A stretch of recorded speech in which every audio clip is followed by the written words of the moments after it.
I got so much more.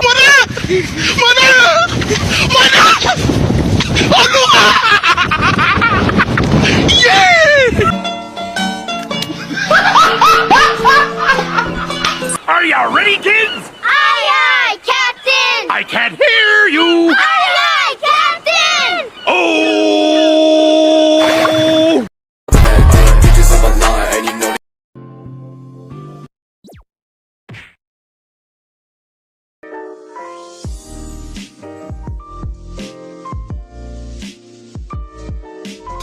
Materi pertama ada kerjasama ekonomi internasional. Kerjasama ekonomi internasional adalah kerjasama antara suatu negara dengan negara lainnya dalam bidang ekonomi melalui kesepakatan tertentu dengan memegang prinsip keadilan dan saling menguntungkan.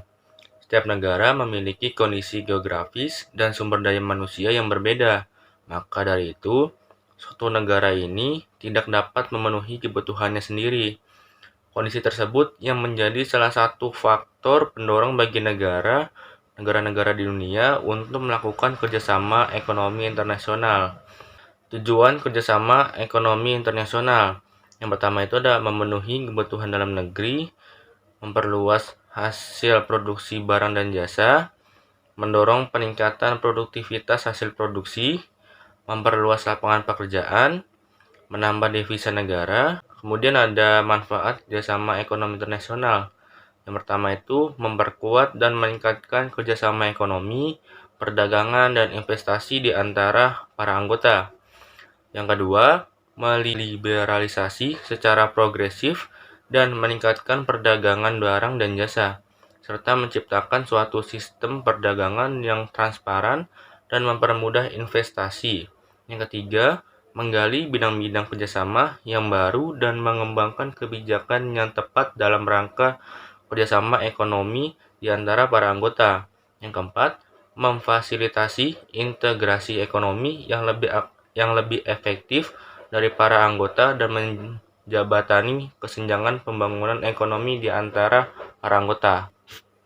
Selanjutnya ada bentuk-bentuk kerjasama ekonomi internasional. Yang pertama ada kerjasama ekonomi bilateral, yaitu kerjasama ekonomi yang melibatkan dua negara dan bersifat saling membantu. Contoh kerjasama antara Indonesia-Malaysia, Indonesia dengan Inggris, Indonesia dengan Amerika, dan sebagainya.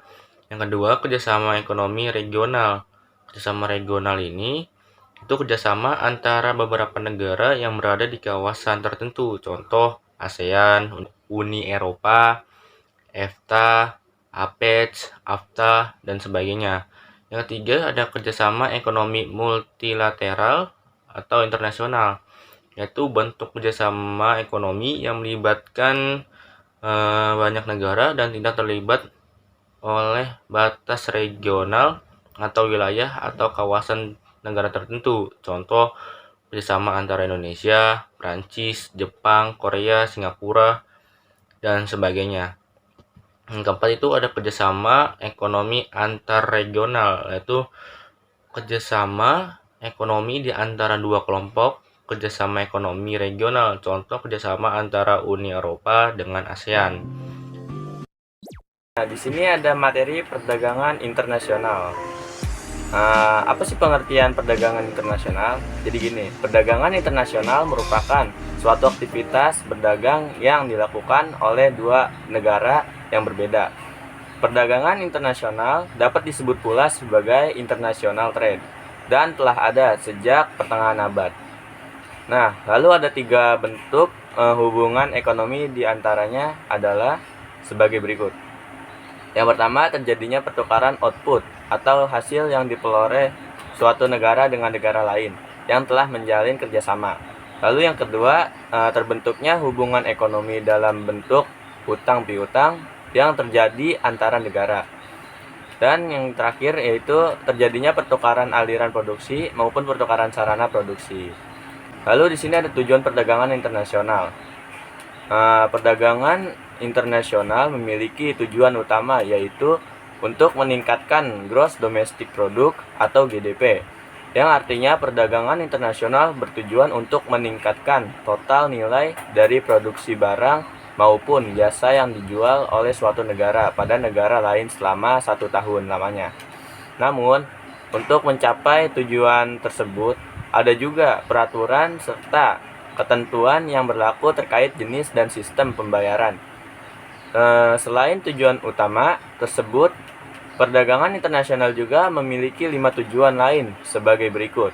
Yang pertama, menaikkan devisa negara. Tujuan yang pertama dari kebijakan perdagangan internasional adalah guna menaikkan devisa negara.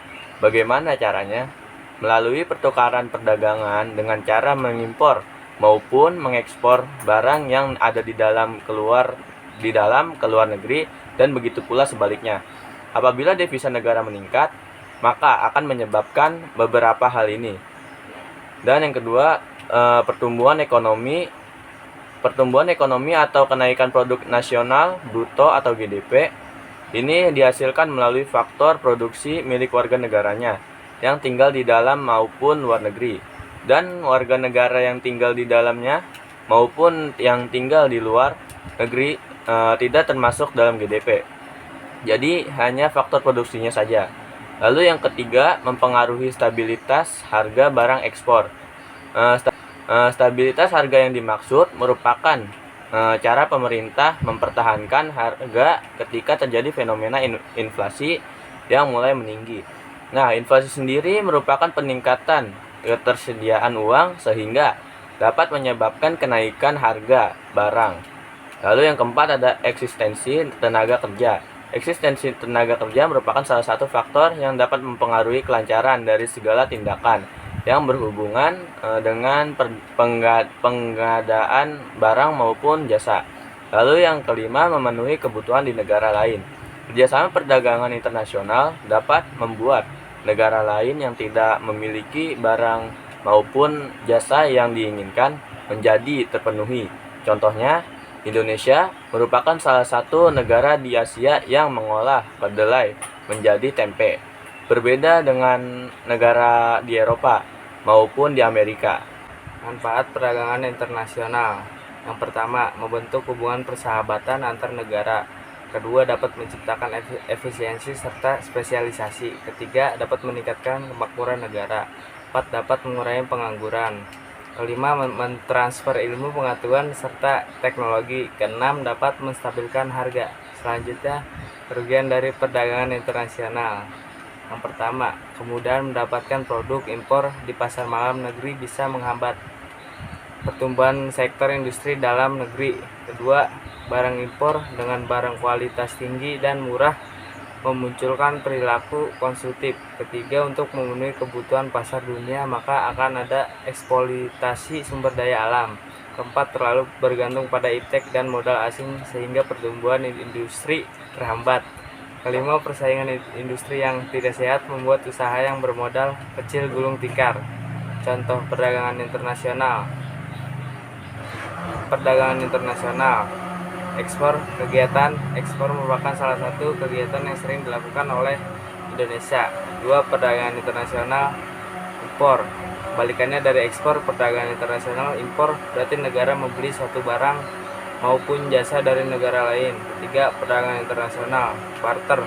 Barter adalah salah satu cara untuk mendapatkan barang maupun jasa yang diinginkan oleh seseorang dengan cara menukar dengan nominal atau harga yang sesuai dengan barang yang dibarter tersebut.